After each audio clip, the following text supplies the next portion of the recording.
buenas noches de nuevo a todos nuestros televidentes. Bienvenidos a nuestro programa Realidades, que se desarrolla gracias a la Facultad de Ingeniería en las instalaciones de la Universidad Autónoma de Querétaro. Y bueno, y hoy tenemos un programa muy interesante porque tenemos a nuestros invitados de la Facultad de Derecho en esta necesidad que yo creo que se tiene del trabajo multidisciplinario, que yo creo que es el gran reto que tenemos, no solo en la universidad, sino en el país. Y un tema importante que, por qué está aquí con nosotros la Facultad de Derecho, es la Ley de Ciencia y Tecnología, ¿sí?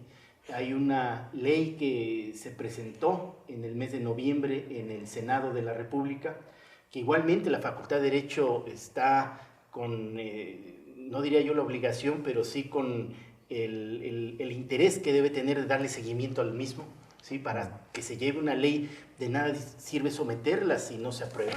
Y esa es la idea, que puedan participar en las comisiones donde se va a discutir, que puedan defenderla, dado que en ese sentido esta ley nace en la Universidad Autónoma de Querétaro y con el gran apoyo de la Facultad de Derecho, que es una cuestión no usual en el poder legislativo de este país, en donde siempre se ha trabajado con consultores, ¿sí? Externos, con despachos dedicados a ello y que se ha pagado. Y que bueno, ahorita en este nuevo gobierno y en este nuevo poder legislativo se tuvo la discusión, por lo menos en la bancada de uno de los partidos, de que sean nuestras universidades las que tengan la obligación y la capacidad de poder dirigir las leyes de este país, y que yo creo que para la Facultad de Derecho fue la primera experiencia que se tiene, y que estoy seguro que no será la última. No, no será la última. Yo creo que ha habido otras experiencias, pero tal vez desde puntos de vista más peculiares, particulares, ¿no? Es decir, tenemos profesores de gran calado en todos los poderes del Estado, poder legislativo, ejecutivo, judicial, y de esa manera la Facultad de Derecho siempre ha hecho un trabajo de vinculación importante.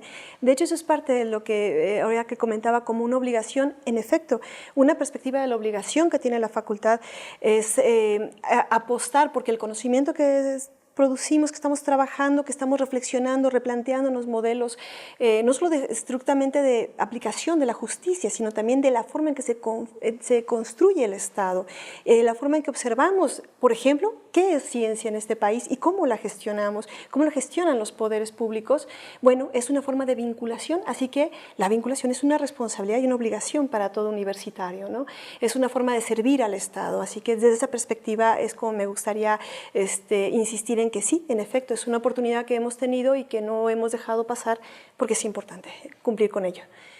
La doctora Lina Nettel es nuestra directora del posgrado de Ciencias Jurídicas, del doctorado de Ciencias Jurídicas de la universidad, y está también con nosotros el maestro Federico, que es alumno del doctorado.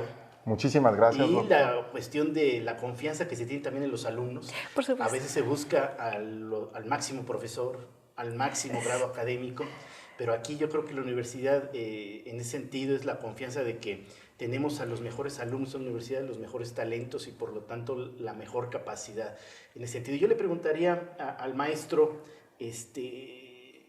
casi todos los abogados se especializan en derecho penal, familiar y demás. Muy poco hay la cercanía con la ciencia y tecnología. Y a su vez, pues ustedes saben que las ciencias jurídicas es un espacio limitado de toda la ciencia y por lo tanto a veces lejano a la ciencia y tecnología que vemos en la Facultad de Ingeniería.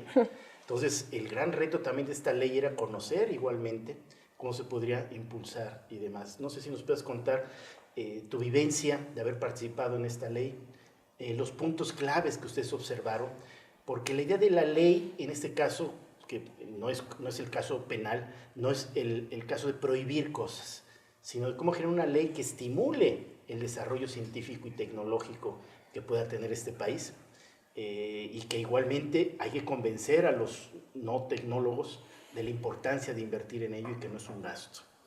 Bueno, primero que nada, muchas gracias, doctor, por invitarnos, por darnos este espacio, por darnos incluso la oportunidad de que trabajemos en las leyes. Como usted ya comentaba, muchas veces se busca ese trabajo externo, incluso a los grandes científicos de otros países, y no se le da la oportunidad al talento mexicano. Producto de ello es la fuga de cerebros, el que se le tome más en cuenta muchas veces a un talento mexicano fuera del país que en su propio país, y que se pueda atender a las necesidades que se tienen dentro del país desde las propias personas, que nosotros lo conformamos. Entonces, desde esa perspectiva, creo que usted nos ha puesto el ejemplo, porque eso lo hizo con la universidad y ahora lo está demostrando también en la República, ya en general. Y ahora con esta ley pues se nos dio la oportunidad de que se trabaje precisamente en la ley de ciencia y tecnología. Creo que eso ha sido importante y ha sido magnífico para nosotros porque nos ha dado la oportunidad de aprender. Finalmente uno solo aprende las cosas haciéndolas.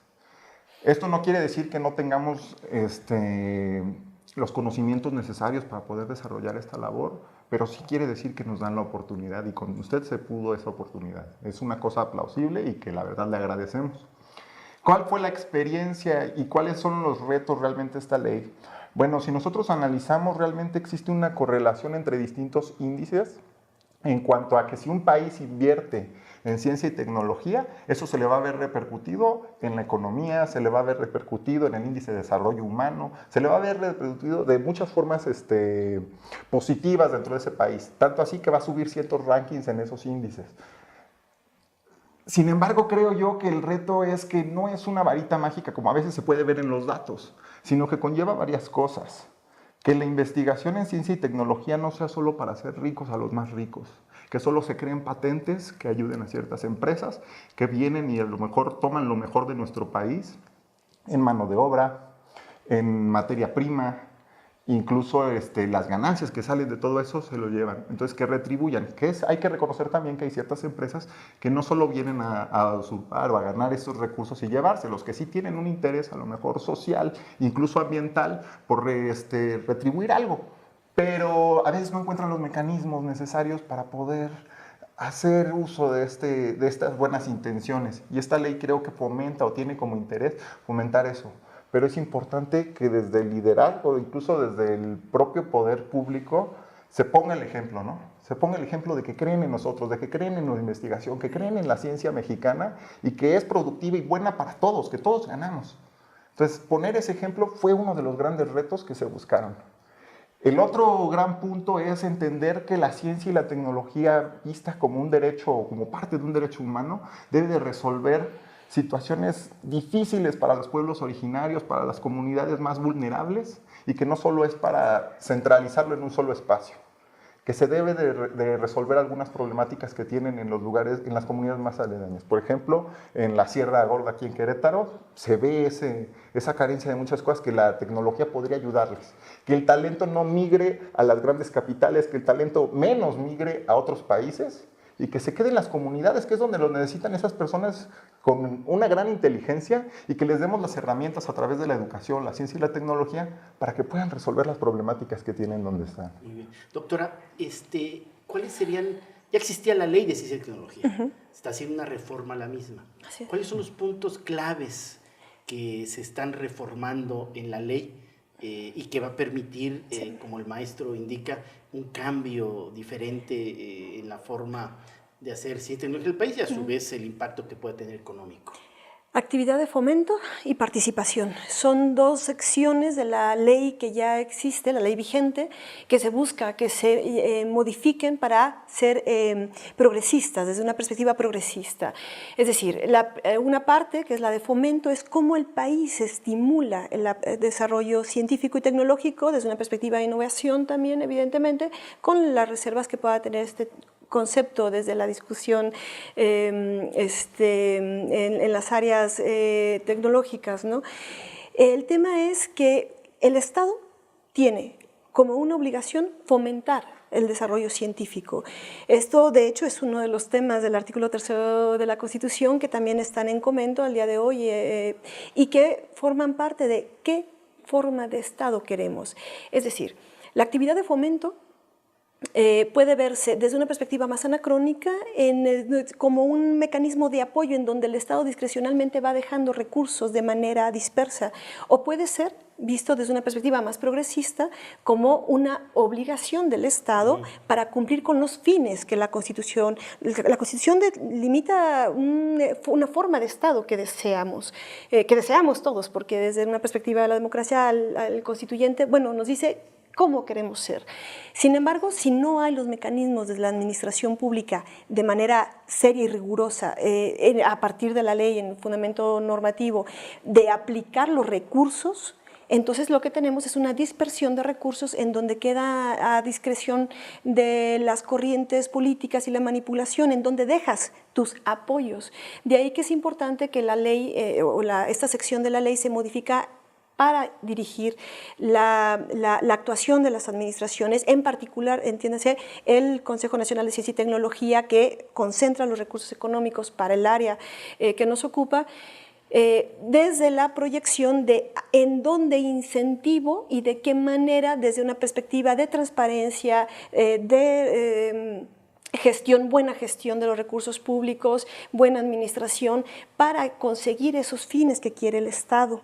Es decir, no dejarlo en estos apoyos en el término más laxo, de tal suerte que quede a discrecionalidad de quién pueda estar tomando las decisiones en turno, en dónde se inyectan los recursos. Es muy importante aquí el tema de la pertinencia de la investigación. Es decir, esta ley en ese momento entonces está diciendo, a ver, no se trata de que es un apoyo puntual, paralelo y secundario, no, es una actividad. Fomentar la investigación es la aplicación de ese artículo 3º constitucional, y a su vez tienes estos mecanismos. El fomento tiene mecanismos. Sí, entiendo bien. Primeramente, lo que menciona el artículo 3º es darle ese nivel a la ciencia y tecnología casi a nivel de la educación, pero el 3º tiene que ver con la educación. De cuentas, ¿para qué educamos a la gente? Para que después puedan, con ese conocimiento, resolver los problemas a través de ciencia y tecnología, de la investigación y demás. Y por lo tanto, se incluye en el artículo 3º el que el presupuesto a ciencia y tecnología sea irreductible, o sea, no puede haber un recorte en ello, como tampoco lo puede haber en educación, en otra propuesta igualmente que se hizo de ley ahorita en el Senado. Y eso habla pues ya de que puedes recortar defensa, puedes recortar, como pasó ahorita. Ahorita en este presupuesto pues hay una disminución, no se podría dar si estuviera en la ley. Y se tendría que dar siempre en términos reales nomás, y eso es el primer punto. Después, hablando de la parte fomento, y ahí va a venir mi pregunta, es, por un lado, se obliga a las empresas del Estado productivas a invertir en ciencia y tecnología. Así es. Una especie de, como cuando a los hijos les decimos tienes que estudiar, porque eso te va a hacer mejor, igual a las empresas nuestras, Pemex, Comisión Federal y demás, tienen ciencia y tecnología porque eso es lo que te va a hacer competitivo futuro. Que este país ya no sea competitivo con base en vender petróleo, sino al invertir en conocimiento y demás, pues venda plásticos, venda petroquímicas, primarias, secundarias, etc.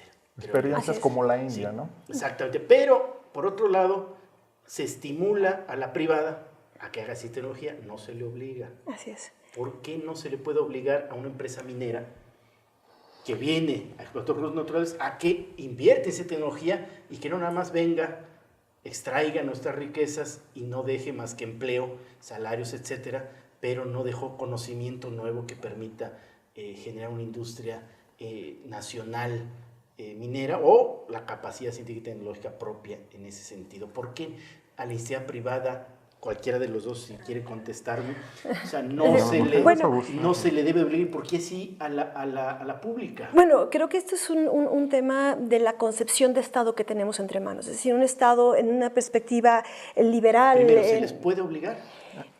Siempre y cuando estuviese, desde el punto de vista jurídico tendría que ser un tributo. Y eso es un impuesto. Un impuesto. Entonces, no se le puede obligar a invertir. Así es. ¿Por qué? Porque es un Estado que reconoce que en la propiedad privada, y eso implica mi patrimonio, tienes que tener una base legislativa y a más alto rango para poder afectarlo. ¿Por qué? Porque es un Estado... No le puedo obligar a decirle, usted debe de invertir en ciencia y tecnología, no. Yo creo que hay porque que cambiar dispondría el mi enfoque. presupuesto. El problema es el enfoque. Si nosotros decimos impuesto, espántalo luego y pareciera que es todo eso que prometían las otras posturas en campaña de no, lo único que se busca es imagínate quitar. que puede ser un detrimento para la inversión extranjera. porque por eso te puse el ejemplo de las mineras, que casi son canadienses, como etcétera. usted lo dijo. Entonces van a decir, pues no voy a invertir, mejor me voy a Perú y demás, porque allá no me cobran un impuesto Claro. que tengo que Históricamente se ha destinar a tratado ciencia y así, pero lo que nos demuestra a lo mejor el análisis de datos es que incluso los países les es mejor invertir en países donde están bien regulada la ciencia y tecnología, aunque les cobren impuestos, que en los países que no tienen esta regulación. Porque a ellos les genera algo que es certeza jurídica, y certeza jurídica se transmite en certeza en sus negocios y en las finanzas. Entonces ellos buscan eso. El problema es que históricamente no hemos creído en la ciencia y tecnología y tenemos que cambiar ese enfoque. Y yo creo que la ley empieza por eso, por primero que las empresas estatales, las empresas que pertenecen al Estado, inviertan parte de sus ganancias en la propia ciencia y tecnología, como poniendo ese buen ejemplo, como enseñándoles que es un buen negocio, que les va a salir bien, que no es algo que les estamos imponiendo, sino algo que les va a servir a ellos mismos para crecer en la economía y que crezcamos todos juntos. Entonces cambiar el enfoque, empezando por el Poder Ejecutivo y por la administración, pero hay que entender una cosa importante. Este trabajo, el trabajo de esta ley, el trabajo de la ciencia y la tecnología, no es un trabajo que solo le corresponda a él. Es un trabajo que tiene que ver, sí, de la administración pública federal, pero también de las entidades federativas que aporten en los FOMICs, por ejemplo, que son programas o fondos mixtos con los que CONACYT trabaja, pero también entender que la propiedad privada también tiene que invertir en esto porque es sano. Entonces, no es solo el presidente tratando de hacer las cosas, o solo el poder público federal haciendo las cosas. ¿Cómo se estimula, doctora, a las privadas? Ya que en esta ley no se les obliga, ¿cómo se les estimula? Creo que hay que partir de una idea. En una economía de mercado, se encausan los esfuerzos, se incentiva, de ahí la importancia de la actualización del concepto de fomento. Estímulos fiscales, es el artículo 29 de la ley vigente y que se retoma, se mantiene, solamente se modifica para hacerlo más competitivo, atractivo, porque desde esta perspectiva de Estado, en el que la participación, que es lo que decía el compañero Federico acertadamente, no solamente es el Estado, sino son público y privado, y todos los sectores públicos nos involucramos en ello, creemos en ello. De ahí que lo que busca la ley es modificar ese modelo. Todas las leyes, la ley más pragmática desde una perspectiva mercantilista, por ejemplo, tiene modelos que sostienen la propuesta legislativa, el contenido de la ley. En este caso el modelo es lo público y lo privado participamos en la construcción de la producción de conocimiento y la producción de desarrollos tecnológicos que van a modificar o buscamos que se modifiquen el desarrollo del país. Entonces, estímulos fiscales se mantiene y se fortalece.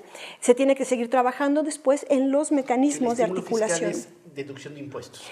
Es el que invierte en ciencia y tecnología este año, en el próximo ejercicio fiscal. Puede usar recursos que en lugar de pagar los impuestos, los usó para ciencia y tecnología. Se aplicará un crédito fiscal respecto de lo que invirtió el año anterior. Este modelo ya existe, pero no parece tener un éxito acreditado. ¿Por qué?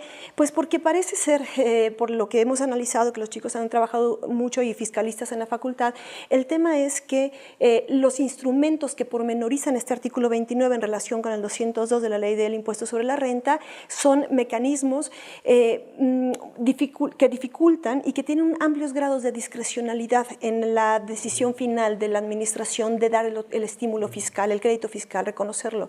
Por tanto, la iniciativa privada se ve limitada para apostar por el modelo de inversión en ciencia y tecnología. De ahí que se modifica esto en la ley. Porque en otros temas como la farándula, que también de alguna manera lo pueden vincular para tratar de deducir impuestos, pero si les demostramos que en ciencia y tecnología puede ser una buena inversión, no solo para poner lo que la ley les obliga, sino a lo mejor hasta para que ellos pongan más, porque se les va a redituar a todos. Pero yo creo que el problema también ha sido en que la forma en la que se ha trabajado por proyectos de investigación. Una de las cosas que se proponen son centros de investigación y creo que va más acorde a las necesidades actuales, ¿no? El que se reduzcan esos márgenes de discrecionalidad, o sea, sí, siempre va a haber, pero porque necesitan un espacio para toma de decisiones, pero falta. Muy bien. Vamos a ir a una pausa y ahorita continuaremos con nuestro programa. Muchísimas gracias. Gracias.